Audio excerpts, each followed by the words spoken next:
Hello everyone, I'm Michaela Kathleen, and in this video I'm going to be tier ranking magical objects in books. I did a similar video last month where I tier ranked fictional technology in books, so I thought it would be fun to do magical objects. Of course, using the same tiers that I did for the tech, and those tiers were daily use. These are the magical objects that I would use daily if I could. Fun to try. These are the ones that would be fun to try, but I don't think I would be using every day necessarily. Next is take it or leave it. These are magical objects that, you know, I could try, but I also don't really care if I don't. The next category is intriguing but bad. These ones are the ones that sound fun, but probably are really not good to be using. And then after that is no interest, and these are the ones that I actively don't want to try out because they just hold no interest for me. And then of course, the final tier is would end the world.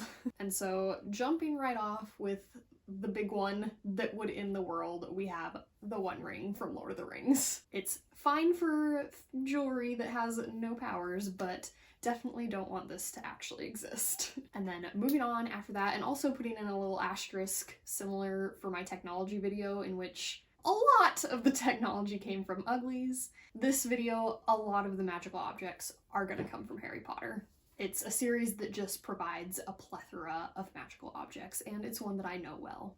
So I figured, of course, we would have to include all three of the Deathly Hallows, starting with the Resurrection Stone, which this one for me holds no interest, partly because it is portrayed in the books that the people who are brought back using the Resurrection Stone don't actually want to return. It's not natural for them to be on Earth.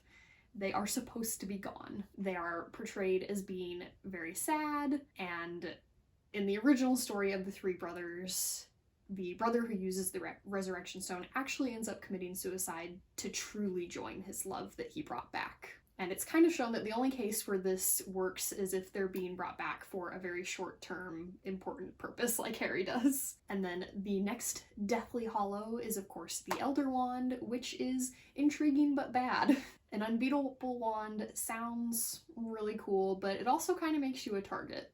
And generally it's kind of shown in the books that people who lust after the Deathly Hallows are usually not after them for the right reasons. Now, conversely, a regular everyday wand would be daily use, of course, but the Elder Wand, intriguing but bad.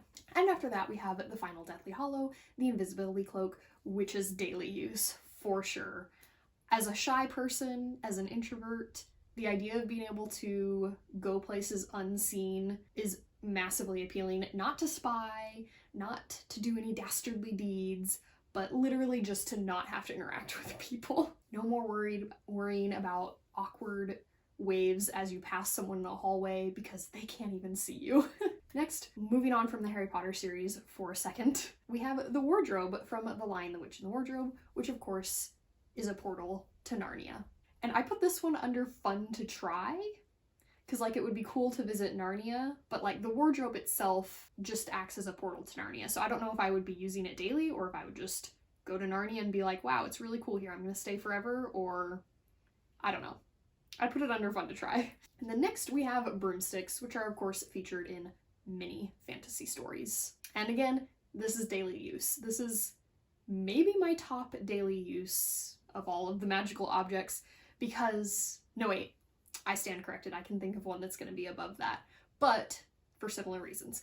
Because it offers the ability to fly, which is just my obsession in life. I have always been very obsessed with the idea of flying, and so anything that grants that ability is daily use. So next, moving on, we have a very specifically Harry Potter item, and that is the Deluminator, the object that Dumbledore uses to put out lights. And for me, this is take it or leave it. We kind of have this now just with technology, with remote light switches and switches that you can turn off with your phone, and so I just don't think the Deluminator has a lot of use. I know that it is given more properties in the final book, but they're a little bit unclear and don't seem like they would be anything I would particularly need. Next, we have the Magical Stones from the Land of Elyon series. This is not as well known of a series. I was pretty into it as a kid, and there's these magical stones in the books that grant the person who has them the ability to talk to animals. So that would be daily use, because that's super cool. Although as I've gotten older, I do question the idea of people's interest in being able to talk to animals as an introvert, because I do wonder, like, if I did have the ability to talk to animals, would I become shy around animals? So might be a curse in disguise. Next, we have the Time Turner from the Harry Potter series, which I of course had a time machine featured in my technology tier ranking, but the Time Turner has a lot stricter rules in that you can only go backwards a few hours with a Time Turner. And it does definitely affect the future, kind of. Or has it already happened? We're not gonna get too deep into time travel shit. In my technology video though, I specified that if you could just have like a ghostly presence and not affect things at all, that it wouldn't end the world, but if you were affecting things, it would end the world. Now, in this case, since you can only go back a few hours, I don't think we're going to end the world, but it does, the fact that you're affecting the future does still make a big difference. It does still make the activity a bit dangerous. And so, for these two reasons, the fact that you can only go back a few hours and the fact that it could have big repercussions puts it in the fun to try category. I don't think it would be daily use for those reasons, and then also I just think that sounds kind of tiring, adding extra hours to your day every day. And then next we have the one item that would go above broomsticks in the daily use category, and that is fairy dust. And that is because then you can literally just fly on your own without needing a broomstick. And fairy dust just sounds like it's the happiest feeling in the world. So definitely my number one magical item wish. Next, we have Horcruxes. This is from the Harry Potter series, and these are objects that you put a piece of your soul in, and then if you die, you potentially can come back because a piece of your soul is still on Earth. And the way that you create Horcruxes is by murdering people.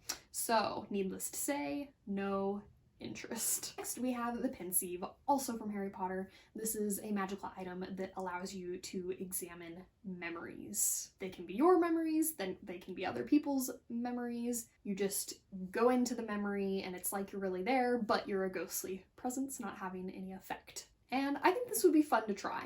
I don't think I'm such an introspective person that I would be doing this every day, but definitely fun to try. There are definitely days that would be fun to basically kind of relive, like going back to my wedding day would be very fun to re-experience that. Heck, would be very fun to get my husband's memories from that day and see some of the stuff that he did that day that when we were not with each other and see what he was up to. So definitely there would be lots of fun things to do with a Pensieve, but I don't know if I'd be doing it every day.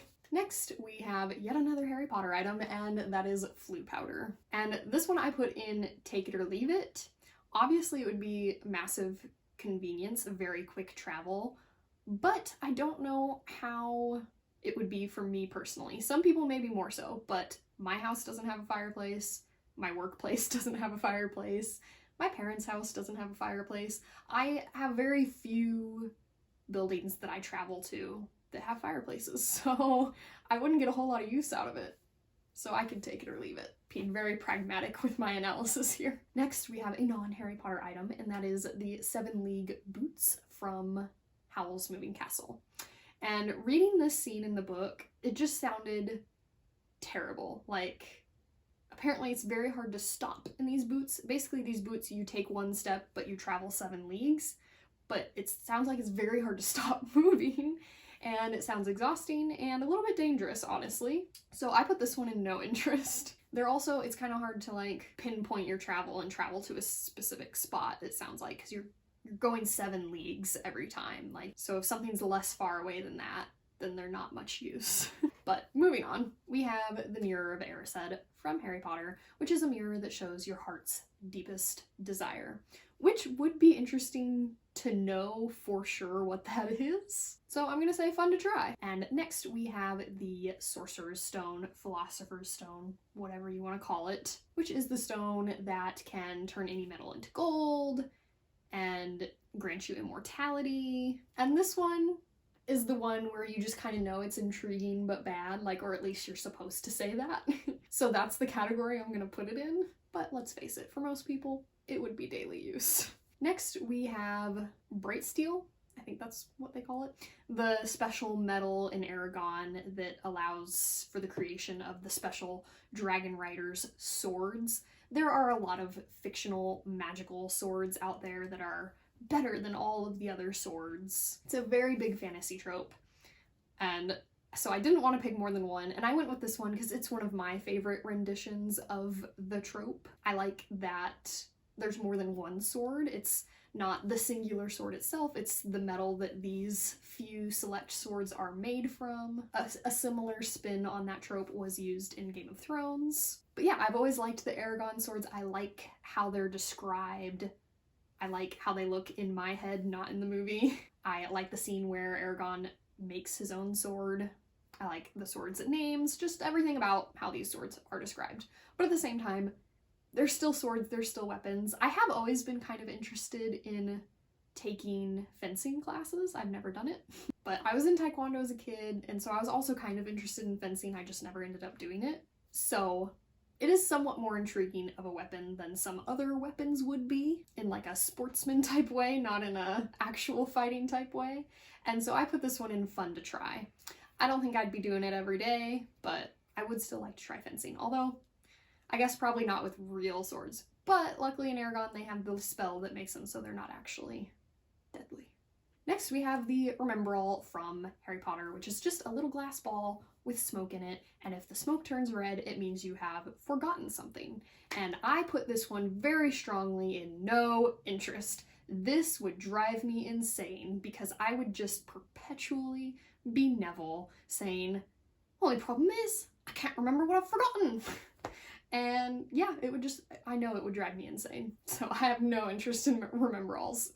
Next, jumping back to Eragon, we have, the photo, I have the ring, Aaron Brahm's ring, but really this is just any gemstone in the Eragon series, any like pure gemstone, you can put energy in it and then draw from that energy at a later date. And so Eragon has a couple different stones that he stores energy on, and, you know, if he is in the middle of a battle and is starting to tire and needs a boost to continue fighting, he just draws from these stores of energy that are in these stones. Obviously, in real life, or at least in my life, I'm not going to battle ever, but I still think this would be daily use for me because I'm just the sort of person who would be really into that kind of thing. I'm a big saver, and so I feel like I would just end up having like a nightly habit of like right before I go to bed, I put a bunch of energy in this stone, get really tired, go to sleep really quick and easy, but then here's this energy if ever like I have a 2 p.m. slump, I can just draw on this energy that's in this stone and be perked right up again, better than coffee. So yeah, this one wouldn't be so much of a fun daily use as just a very habitual and nice to have it there daily use. Next we have Moving Portraits from Harry Potter. And this was a difficult one to place. First of all, I included this even though I myself didn't know how I wanted to like think about it. Like, am I the portrait or am I talking to the portrait? Who knows? And these portraits have always been a little bit strange to think about because it's like, are they really alive? Is this immortality? We don't really know exactly what's going on with these portraits. Either way, they're very intriguing, but they don't seem bad, or at least they're never portrayed in a bad light in the Harry Potter series. And so I put them in fun to try, question mark. Again, introvert here, so I don't think I'm gonna go chat it up with random portraits every day. So yeah, that's where I put it. And then finally, we have Kel's magical coat from the Darker Shade of Magic series by V.E. Schwab. This is a coat that the main character owns that if he flips it inside out, it becomes a whole different kind of coat, whatever he happens to need. Just endless variations. And I put this in fun to try. I don't think it can become anything other than a coat, and you know, there are hot days. I'm sure it could become a very lightweight coat that isn't very hot, but still, I don't know. I just didn't think it would really be daily use necessarily. But it would be cool to have a coat that can look however you want to look, have whatever function you want it to have. So it's definitely cool, but not quite in that daily use level. And that was it for the tier ranking of magical objects. I hope you enjoyed watching. Let me know down below if you have any magical objects not mentioned here and where you would rank them, or if you disagree or agree with any of my rankings. Thanks for watching. Remember, words matter.